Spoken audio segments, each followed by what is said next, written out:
All right, so we're diving into a case that one of you was really curious about, Richard Steeves. Okay. And this guy was an American serial killer, Hmm. active in the 1960s, ultimately responsible for 6 murders 6 murders. Okay. across multiple states, no less. Oh.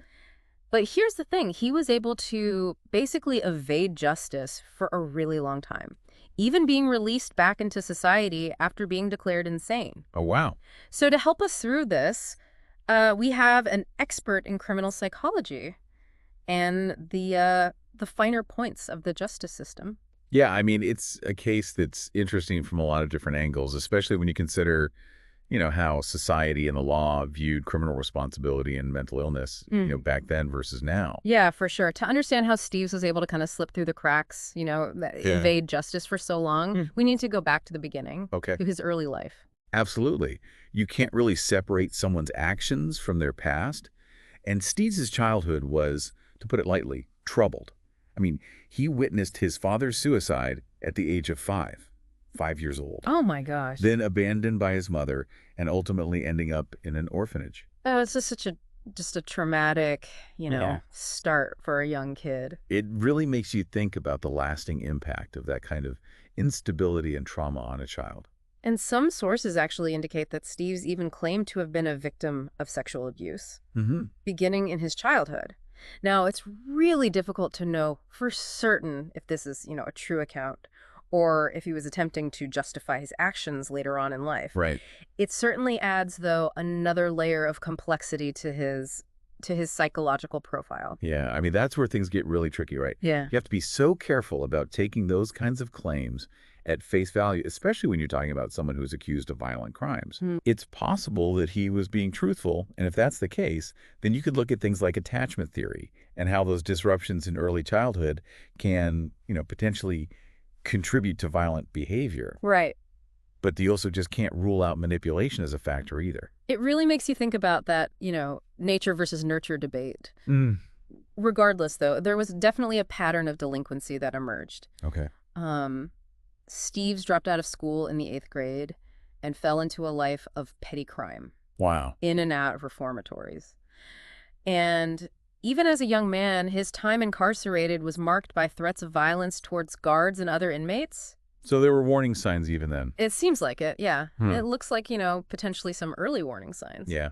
It's unfortunate that those warning signs, for whatever reason, weren't addressed in a way that could potentially, change the course of what happened next. Right. And upon his release from prison in 1965, Steeves went on this spree of murders. Yeah, it's kind of like something out of a nightmare. Yeah. His first victim was 83-year-old Harry Staples in Maine. The sources detail, a brutal attack.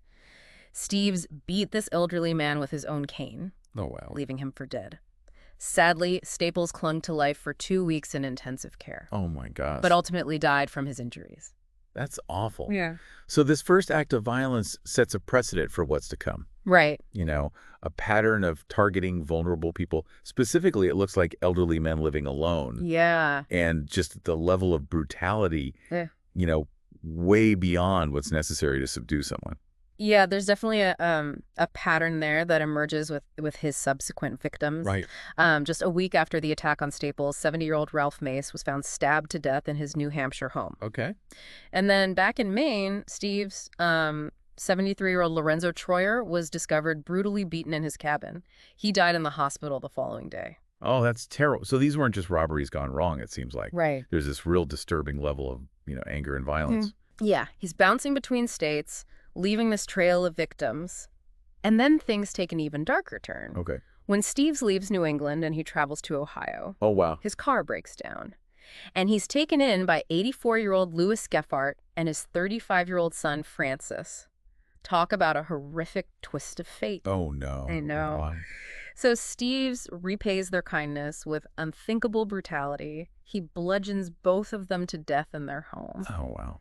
steals Francis Geffart's car, and flees back to New Hampshire. So you would think that stealing the car would be his downfall, right? Make him easy to track. Right. Uh, And in a lot of ways, it did. Shortly after returning to New Hampshire, Steeves was apprehended. okay, so he's finally caught. You'd think this is where the story ends, justice is served, Right. but not exactly. Really? What happened? I know. So this is where it gets even crazier. Okay. We're talking about 1960s America. Hmm. And, the legal and societal understanding of mental illness was very different. Okay, so we left off with Steeves in custody. Multiple murders. You'd think that's it, right? Case closed. You would think so. But it gets a little bit more complicated. Well, really. So what happened next? Well, they charged Steeves with the murders in Ohio and New Hampshire, but not for the killings in Maine. Interesting. Yeah, this suggests a lack of communication or maybe information sharing between different law enforcement agencies, in different states. Yeah, it makes sense. I mean, that was more common back then, right? Definitely more common back then. It's almost like each state was treating these as isolated incidents, Right. not really connecting the dots. Not seeing that bigger picture. Exactly. So what about the charges he did face? What was the outcome there? Well, that's where it gets really fascinating. So during his trial in New Hampshire, Steeves admitted to the killings, Yeah, okay. but he pleaded not guilty by reason of insanity. Wait, so he's admitting to the murders, Yes. but claiming he's not responsible because of insanity? Right. How does that work? Yeah, that's a great question. And it really gets at the heart of the complexities of the insanity plea. Okay. Basically, what it means is that the defense is arguing that at the time the crime was committed, the defendant, because of some kind of severe mental defect or disease, wasn't able to understand what they were doing, Oh, okay. or Yeah. couldn't distinguish between right and wrong. So it's not just having a mental illness, it's whether that illness prevented them from understanding the consequences. Precisely. Okay. And get this, the New Hampshire Supreme Court actually stopped the trial Oh, and acquitted him yeah. based on this insanity plea. They just stopped the trial. Was that common back then? Not really, no. But it shows you how much weight was put on psychiatric evaluations back then, especially with these violent crimes. Right. And, you have to remember, this was a time when forensic psychology was really in its infancy.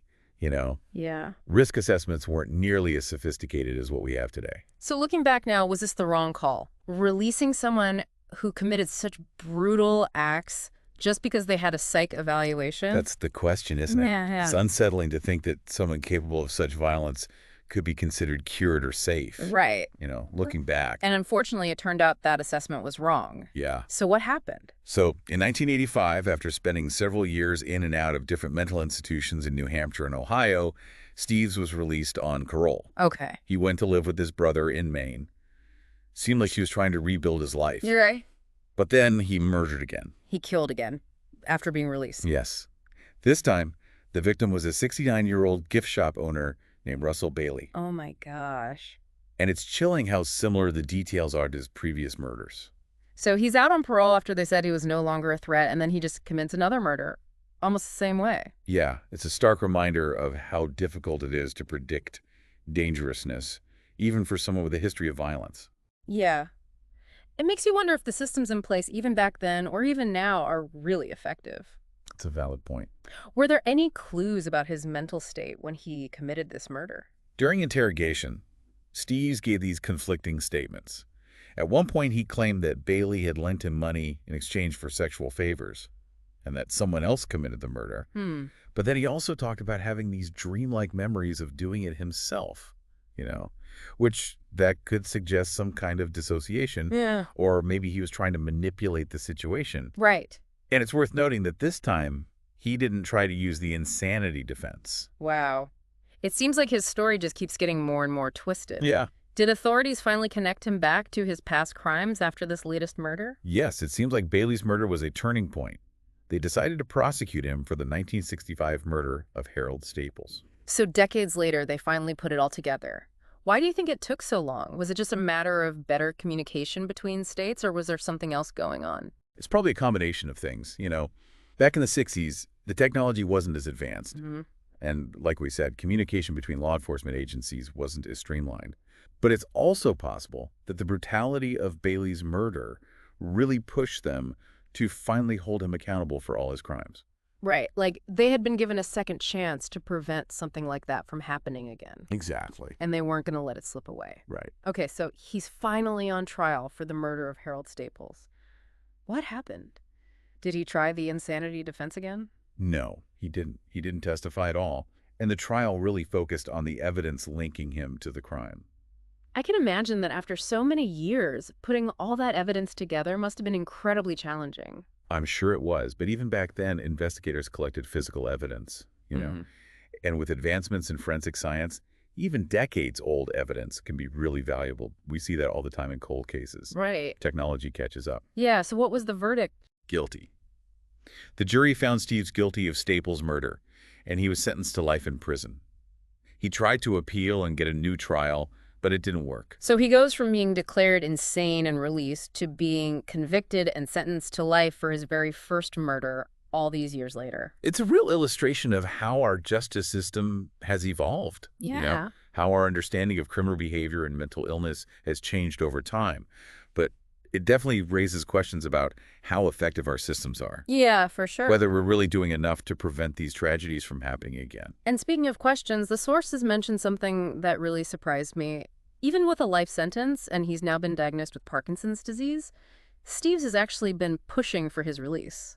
Yes, and he's been pretty vocal about it, claiming that he's been rehabilitated and isn't a threat anymore. Rehabilitated. After all of that. It's a difficult concept to grasp, isn't it? It is. What does rehabilitation even mean in a case like this? Can someone like Richard Steeves, with his history, really be considered rehabilitated? It's a question that's been debated for a long time. There's this fundamental belief in the possibility of redemption, that people can change. But then you have cases like Steeves, and you wonder if true rehabilitation is even possible. I mean, it's kind of hard to wrap your head around someone who did all those awful things, claiming they're rehabilitated now. Right? It really makes you think about what justice actually is, and, if someone can really pay for what they did. And then there's the fact that we may never truly understand what makes someone do those things in the first place. And I mean, where's the line? Can someone's crimes be so bad that you can't even consider rehabilitation? That's the thing people have been struggling with for, well, forever, really. Yeah. There's this belief that people can change, that everyone can be redeemed. But then there are these cases, and it makes you wonder. Steve's case. Was it all just senseless violence? I mean, can someone like that change at their core? And if they can, how do we even measure that? It's a tough question. How can we ever be sure they won't just go back to how they were? We're always trying to balance justice with understanding how complex people are. It makes you think about mental illness and its role in all this. We talked about Steves's insanity plea way back when Right. and how he got out because of those evaluations, but then he didn't even use that defense later. Yeah. So was it a real mental illness or was he just, I don't know, playing the system? It's really tough to say for sure. Mental illness is complicated, Yeah.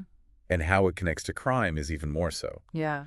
There are people with serious mental illnesses who commit crimes, and that illness might be a factor in what they do. Mm-hmm. But it's really important to remember that most people with mental illnesses aren't violent. Right. It's not a guarantee or anything. Exactly. So where does that leave us with Steeves? His story really shows us that there are no simple answers when you're looking at criminal justice and mental health. He does. Each case is different, and you need to look at everything involved really carefully. I think that's the value of doing these deep dives. We really get into the details and try to unpack everything. I totally agree. Cases like Richard Steeves's force us to confront some hard truths about violence, taking responsibility, even what justice actually means. They remind us that easy answers don't really exist and that we need to keep trying to understand these things. So to everyone listening, we want to leave you with this. You've heard Steeves' story about the crimes he committed and his claims that he's changed. What do you think? Can someone like him ever be considered safe? Is there a point where you just can't be rehabilitated? These are things that are important to think about, especially today as we're dealing with crime, punishment, and whether people can truly redeem themselves. And that's why this deep dive is so important. It's not just about learning facts, it's about using those facts to think critically, to think for yourself. It's about looking at the past to understand what we're facing now and maybe build a better future.